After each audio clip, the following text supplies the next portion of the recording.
জন্য আলী রাদিয়াল্লাহু তাআলা আনহুকে জিজ্ঞাসা করছে সবচেয়ে উন্নত উত্তম নারীকে, জান্নাতি নারীকে?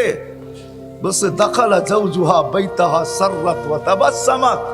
ঘরে স্বামী ঢুকলো তো হাসতে হাসতে দরজা খুললো, নাচতে নাচতে দরজা খুললো, খুশিতে আটখানা হলো। সে তো জান্নাতি নারী। রাদিয়াল্লাহু তাআলা আনহু দোয়া দিছেন, এই দোয়া ফিরার মতো না। রাহিমাল্লাহু ইমরাআতান দাখালা জাওজুহা বাইতাহা সাররাত। হায় হায় হায়। এই জন্য আপনাদের কাছে দরখাস্ত, আল্লাহর নবী আমাদের জন্য এক লাইফ স্টাইল, জীবন বিধান নিয়ে আসছেন, এক উন্নত জীবন নিয়ে আসছেন, যেটা প্রযুক্তি আর টেকনোলজির মাধ্যমে উন্নত হবে না, বাস্তবে উন্নত হবে। সাহাবারা বাস্তবে উন্নত, প্র্যাকটিক্যাল না থিওরিক্যাল না, প্র্যাকটিক্যাল উন্নতি দেখাইছেন। প্র্যাকটিক্যাল সমাজের প্রত্যেকটা লোক উন্নত ছিল, পুরুষও ছিল, নারীও ছিল, এমনকি বাচ্চাও ছিল, যুবক তো ছিলই ছিল। প্রত্যেকটা লোক ওইখানে উন্নত ছিল।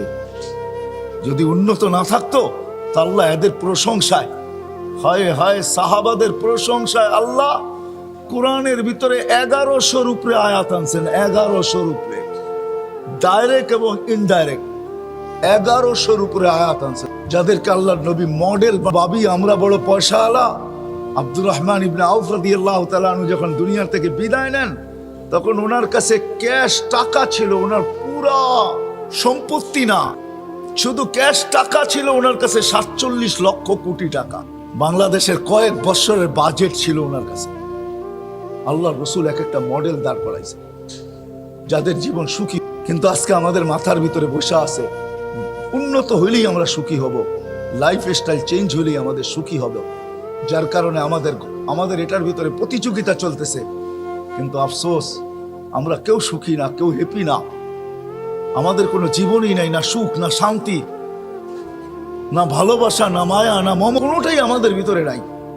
এই জন্য চলেন আজকে আমরা ওয়াদা করি, এই মসজিদের সামনে নূরবাগের ছোট যেই ময়দানের তাল্লুক মদিনার সাথে 24 ঘন্টা লাগানো থাকে, এটা আল্লাহর রসুলের ঘর, এটা সম্পর্ক 24 ঘন্টা মদিনা মুনাওয়ারা। মসজিদের তাল্লুক 24 ঘন্টা বাইতুল্লাহর সাথে। উঠে বসে আজকে আমরা ওয়াদা করি যে ইনশাআল্লাহ আমরা নবীর লাইফ স্টাইল শিখব, যেটাকে নবীর জীবন বলে, সিরাত বলে আমরা শিখব। আমি যুবকদেরকে বলবো, হুজুর তোমাদের ফেসবুকের বিরোধিতা করছে, আমি বিরোধিতা করতে চাই না। আমি বলি তোমার মেধা, তোমার বিবেক, তোমার বুদ্ধি বিদ্যা, তোমার যত ধরনের সহজ জিনিস আছে তোমার কাছে, সেট আছে, ফেসবুক আছে, নেট আছে, তুমি সব কিছু আল্লাহর রসুলের আদর্শকে নিজের ভিতরে আনার জন্য এবং তোমাদের মতো যুবক শ্রেণী সমস্ত মানুষের ভিতরে ছড়ানোর জন্য এটাকে তুমি পুরা ব্যবহার করা, এটার হককে তুমি আদায় করো, আল্লাহকে বুঝিয়ে দাও। আল্লাহ, আমি এটাকে ব্যবহার করতেছি, কিন্তু তোমার নবীর আদর্শকে দুনিয়াকে প্রতিফলিত করার জন্য আমার আর কোনো উদ্দেশ্য নাই, অন্যদিকে দৃষ্টি নাই। আমি তোমার নবীর আদর্শকে মানুষের জীবনের ভিতরে, নবীর আদর্শ, বুখারী শরীফ আমাদেরকে এটাই বুঝিয়েছেন। নবীর আদর্শ যদি আমাদের জীবনে না আসলো, তাহলে আমরা এই উন্নত কেন, আরো উন্নত হইতে পারি। বড় উন্নত দুনিয়া আছে, কিন্তু মেরে দোস্ত এটাই সত্য, ওইখানে যে অশান্তির আগুন আছে, আপনাকে বুঝায়া বইলা শেষ করা যাবে না। ওইখানে যে অশান্তির আগুন আছে, আলহামদুলিল্লাহ আলহামদুলিল্লাহ, আপনারা বলতে বাধ্য হবেন, আমার সাথে একমত হবেন। বলেন, বাংলাদেশে যত বৃদ্ধাশ্রমে মা বাবা আছে, ওটা কি নিম্ন শ্রেণী, মধ্য শ্রেণী আর নিম্ন শ্রেণীর লোকের? কাদের মা বাপ?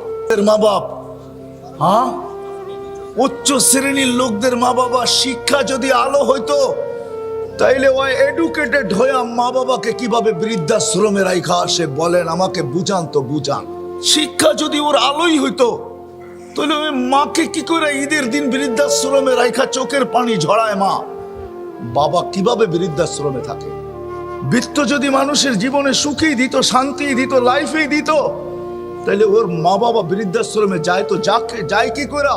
উচিত তো ছিল গরিবের মা বাবা বৃদ্ধাশ্রমে যাবে, গরিবের কাছে সম্পদ নাই, সে মা বাবাকে পালবে তো পালবে কি করে? বলে আমি রক্ত বিক্রি করে হলেও পালবো, আমি কিডনি বেচে হইলেও পালবো, আমি রিক্সা চালায় হইলেও পালবো, আমি শ্রম দিয়েও পালবো। আমি বলি মাঝে মাঝে যে সদরঘাট মাঝে মাঝে চাইেন, আমরাও তো মাঝে মাঝে লঞ্চে যাই, তো চোখ বুলাইতে থাকি, ছোট্ট ছোট্ট পোটলা দেখি, মাঝে মাঝে জিজ্ঞাসা করি, বাবা এই পোটলার ভিতরে কি? তো বলে 2টা কমলা, 2টা আপেল, 2টা এইটা, 2টা ওইটা। আরে তুই 2টা কিনলি কেন? বলে এখানে চাকরি করি, তো ছোট্ট বেতনের চাকরি করি, মা বাবা বাড়িতে আসে, এত কিনা তো সম্ভব না, তো 2টা কিনা নিলাম। বাড়িতে যে মা বাবার সামনে রাখবো আর বলবো, মা তুই খা, আমি একটু দেখি। ছিল নবীর আদর্শের, নবীর ক্যারিয়ারের ভিতরে এটাই শিক্ষা ছিল। আজকে আমরা ছাড়ছি আর দৌড়াইতে শুরু করছি আর ভাবতেছি সুখ পাবো। না না না না, আসবে না।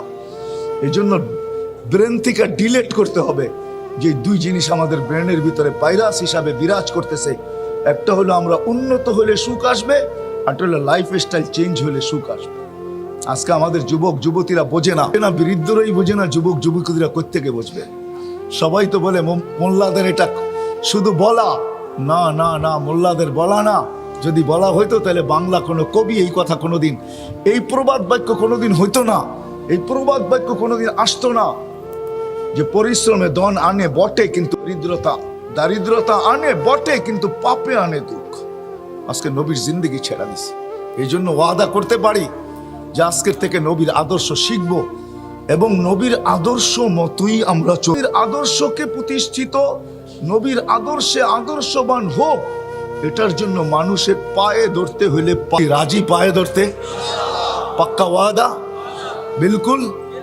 আরেকটা কথা অবশ্যই বলবো, হুজুর ইঙ্গিত দিছেন, কিন্তু আমি এটা বলতে চাই, হায় এই উম্মত যদি কি 5 ওয়াক্ত নামাজই পড়তো, তাহলে এই উম্মতের জন্য আমাদের নবীর সুবাদে 1-এর ভিতরে 100 ছিল, 1-এর ভিতরে 100,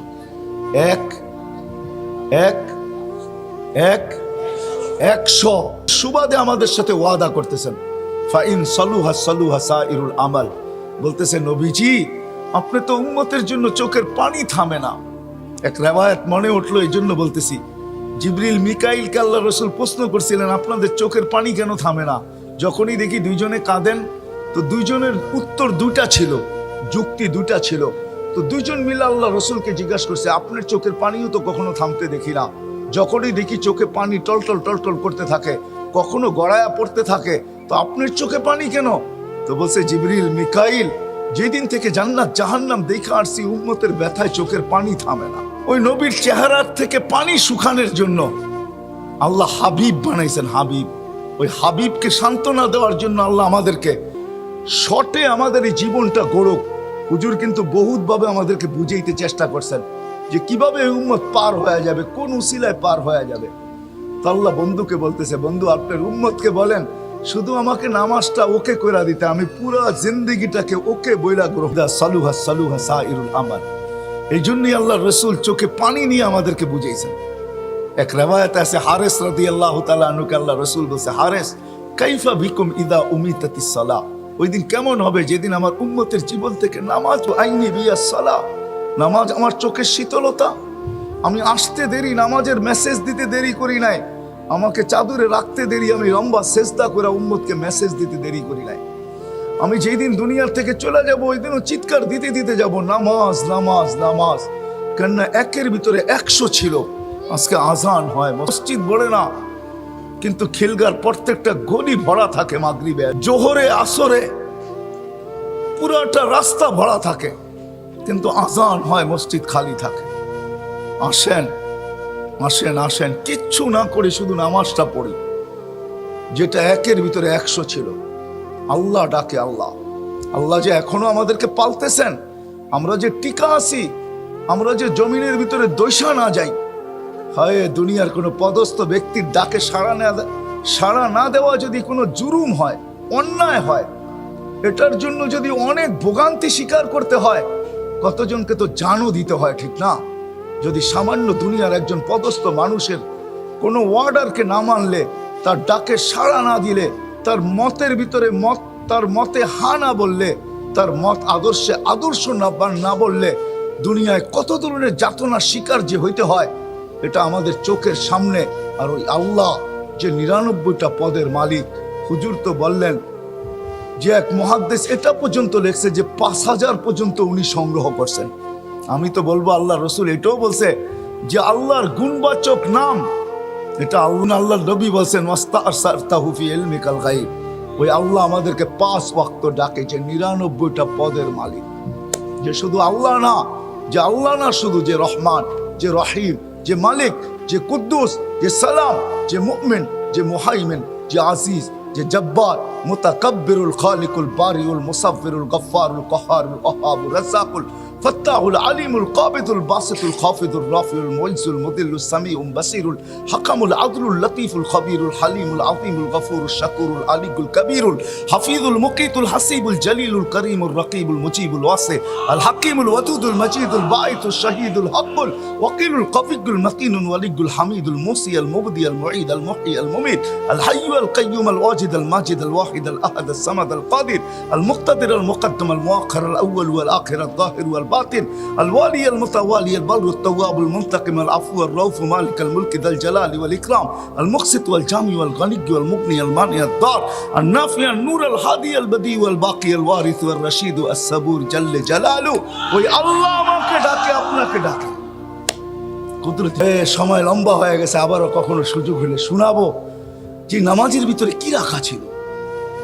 20টা তো দুনিয়ার ফায়দাই রাখা আছে, দুনিয়ার উপকারী 20টা রাখা আছে নামাজের ভিতরে। আমি একটা একটা করে হাদিস কোরআন দিয়ে প্রমাণ দিতে পারবো, রাখা ছিল। আজকে যদি উম্মত নামাজই পড়তো 5 ওয়াক্ত, আমাদের ঘরের সবাই যদি নামাজই হইতো, আর কিচ্ছু না, ঘরের নারী পুরুষ যদি নামাজই হইতো, আর কিচ্ছু না হইতো, যা আজান দিতে দেরি, দৌড়াইতে দেরি করতো না, এতটুকু যদি হইতো, তাহলে 1-এর ভিতরে 100 ছিল। আল্লাহর ওয়াদা ছিল ইদা সালুহা সালুহা সাইরুল আমাল। নামাজ ঠিক, আপনার উম্মতের জিন্দেগি আমার কাছে ঠিক, আমি গ্রহণযোগ্যতা দিয়া দিব, আর কোনো দিকে তাকাবই না। ভাই মজমার সাথীদেরকে বলবো, আপনাদের পায়ে হাত রাখা বলবো, আজকে আমরা ওয়াদা করি যে নামাজ আমরা কোনোদিন ছাড়বো না। ওয়াদা? হ্যাঁ হ্যাঁ, কিন্তু সাথে আরেকটা ওয়াদা নিব। যদি আজকে ওয়াদা করে যে নূরবাগে আজান হবে, আমরা প্রতিদিন আমাদের এলাকার যারা মসজিদে আসে না, নামাজ পড়ে না, এরকম লোকের খবর আমরা জানি, আমরা পায়ে দৌড়া হইলো এদেরকে মসজিদে, কি বলেন, ওয়াদা করতে পারেন? এই কাজটা তো আমরা করতে পারি, যে পায়ে দৌড়া হইলো, দোকান চলুক, তাতে আমার কোনো দ্বিধা নাই, আমার কোনো আপত্তি নাই, খাওয়া চলুক, আমার কোনো আপত্তি নাই, কিন্তু আজান হইলো আমি পায়ে ধরে যদি বলি নামাজটা পড়ো তারপরে দোকান চাও, নামাজটা পড়ো তারপরে খাও, তো পায়ে ধরলেন ইজ্জত যাবে না, কসম খোদার যাবে না। হতে পারে কারো পায়ে ধরা আপনার পছন্দ হয়ে গেছে আল্লাহর কাছে, শুধু জীবনে একজনের পাও ধরছেন, একজনের, ওটা আল্লাহর কাছে গ্রহণযোগ্যতা পাইছে। এই পাও ধরা দেখাই আল্লাহ কিয়ামতের দিন পার করায় দিবে। 1 গ্লাস পানি দিয়া যদি পার করাইতে পারে, একটা দিয়া যদি পার করাইতে পারে, তাহলে আল্লাহর জন্য পাও ধরা এটা বহুত বড় ব্যাপার।